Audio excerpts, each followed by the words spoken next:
kan tidak semaksimum seperti mana yang kita harapkan kerana ramai yang mengambil keputusan untuk tidak keluar mengundi. Lebih kurang 65% saja pengeluaran keluar mengundi berbanding dengan pilihan raya lepas yang jauh lebih tinggi. Yang improve dari segi peratus keluar mengundi hanya untuk pengundi-pengundi post ataupun pengundi-pengundi awal. Kalau tahun 2018 lebih kurang 56% telah pun keluar mengundi, tetapi pada kali ini hanya sekitar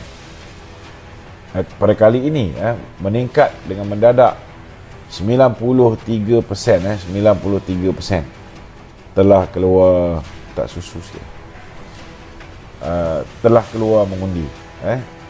Dan yang ini kita sedikit silap baca kerana kita menjangkakan bahawa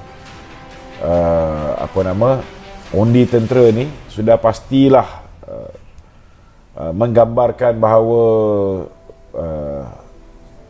anggota tentera kecewa dengan Pakatan Harapan, kecewa bila Mak Sabu dia lantik menjadi Menteri Pertahanan, kecewa bila Liu Chintong menjadi Timbalan Menteri. Memang betul, yang ni tepat. Memang Pakatan Harapan lunyai. Satu peti undi, ada yang dapat 21, ada yang dapat paling tinggi pun 27, ada yang dapat 19, kan? Berbanding dengan UMNO 161. Tetapi yang mengejutkan, Bersatu ataupun ni Perikatan Nasional boleh dapat undi yang tinggi. Ini saya rasa kesilapan besar ni ialah apabila Hishamuddin membenarkan Ikmal untuk bermaharajalela keluar masuk kem. Saya tak tahulah benda ni disengajakan ataupun tidak. Ini saya rasa Hishamuddin kena menjawab, kerana kaum Umi nak tahu, sebagai seorang menteri yang menjaga Kementerian Pertahanan, sepatutnya anggota tentera tidak confuse sama ada nak memangkah Perikatan Nasional ataupun nak memangkah Barisan Nasional. Kalau menteri duk ulang bahawa Kementerian Pertahanan diperintah, ditadbir, diurus oleh menteri daripada BN, maka tak ada masalah yang berlaku seperti mana apa yang berlaku dalam undi tentera. Di Sungai Udang umpamanya 4,000 lebih menyokong Perikatan Nasional. Amat mengejutkan. Dan maklumat yang kita terima, rupa-rupanya Ikmal sering masuk, Timbalan Menteri daripada Bersatu sering masuk ke kem tentera berbanding dengan menteri kita sendiri, dan akhirnya ianya memberikan advantages, memberikan kelebihan kepada pihak Bersatu kerana Ikmal masuk dengan mengatakan bahawa government of the day is Perikatan National Government. Jadi anggota tentera banyak ingat bahawa government of the day Perikatan National Government, maka mereka pun kena undi Perikatan Nasional. Hanya yang cerdik, yang tahu beza antara Perikatan Nasional dengan Barisan Nasional, mereka masih lagi istiqamah mengundi Barisan Nasional. Jadi ini amat-amat menyedihkan kita lah, amat-amat menyedihkan kita. Sepatutnya ada postmortem yang dilakukan untuk mengkaji dengan lebih detail pasal apa yang berlaku dalam undi tentera kita. Dan banyak benda-benda pelik, contohnya macam di Sungai Udang ada empat daerah ataupun saluran di mana pegawai kita ada yang tak boleh masuk, ada yang tak tanda tangan borang 14, dan bila mana peti undi ni selepas selesai proses pengundian, ianya disimpan di dalam lokap pihak polis. Lokap pihak polis tuan-tuan tahulah, yang jaga dia menteri daripada Bersatu. Ini memang bercacah marba kerajaan kita ni.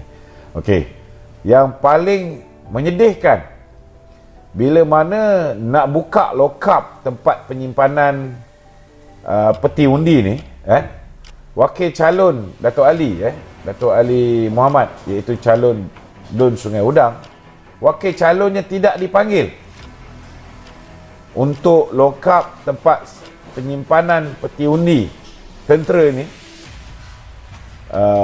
wakil calon tidak dipanggil, dan wakil kita untuk mengiringi ke pusat pengiraan undi.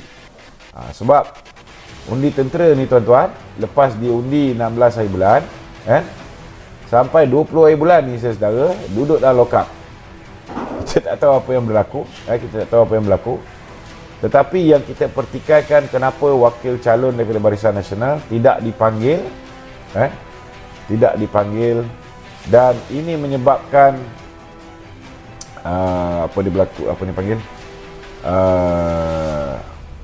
tidak ada sebarang wakil daripada pihak Barisan Nasional yang mengiringi daripada lokap polis dihantar ke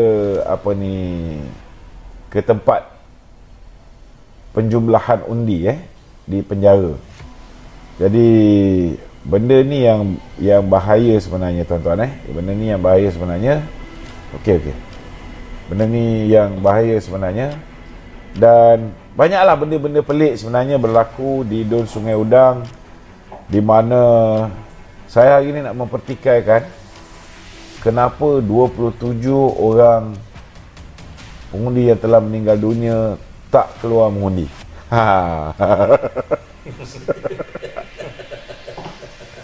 Tetapi tuan-tuan, saya pertikaikan bukan apa kan. Saya pertikaikan sebab bila 27 orang ni tak keluar mengundi, ada 7 orang yang keluar mengundi. Yang itu yang saya pelik. Macam mana ada 7 orang yang telah meninggal dunia ni boleh keluar mengundi? Jadi benda ni memang betul-betul kena siasat. Datuk Seri Ali akan membuat petition tuan-tuan. Datuk Seri Ali akan membuat petition.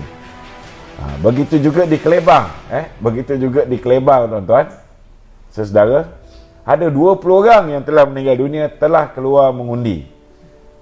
Telah keluar mengundi. Saya rasa memang dari segi SPR ini juga kita kena siasat balik. Banyak benda yang pelik-pelik, dan bila saya menyertai rombongan Datuk Seri Najib meronda sekitar Masjid Tanah, di mana Datuk Seri Raup telah menang dengan majoriti yang lebih kurang 3 atau lebih saja. Banyak benda-benda pelik berlaku, terutamanya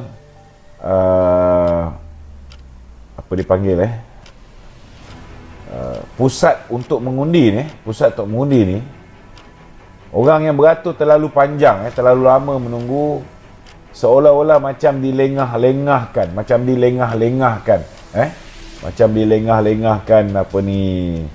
proses pembuangan undi ni. Benda ni dulu dah berlaku pada tahun 2018, bila mana pengundi tua diletaknya di tingkat 2, tingkat 3, kena naik tangga. Pengundi saluran 1, 2, tahulah orang dah berumur, disuruh naik tingkat 2, tingkat 3. Ini berlaku. Pengundi-pengundi muda beratur panjang, dalam tu boleh masuk 3 orang untuk mengundi, tapi dibenarkan satu persatu saja, kan? So benda ni berlaku. Kali ni kita kena kumpulkan semua maklumat-maklumat ini supaya kita boleh buat bantahan, kerana kita tidak mahu benda ni berterusan berlaku dalam pilihan raya umum yang ke-15. Kena faham bahawa bukan semua yang terlibat ini merupakan kaki tangan tetap SPR. Ada di antara mereka yang merupakan kaki tangan kaki tangan Majlis Daerah dan sebagainya, sukarelawan yang bertugas. Jadi benda ni kena teliti, sebab ada juga report-report yang kita terima, orang tua yang cari gambar kapal layar tak tahu, ada pula yang tolong ada yang pegawai ni tolong beritahu Perikatan Nasional. Yang benda ni tak boleh lah, tapi kita kena kumpulkan bukti-bukti ni semua. Jadi benda ni, bukti-bukti ni semua akan kita gunakan untuk file petition di mahkamah bagi kawasan-kawasan yang kita nak cabar keputusan lah. Cuma kita nyatakan benda ni supaya berhati-hatilah pihak SPR dalam memilih anggota-anggota yang nak menjadi sukarela ni. Pastikan mereka ni kalau boleh biarlah betul-betul neutral, tidak memihak kepada parti. Okey.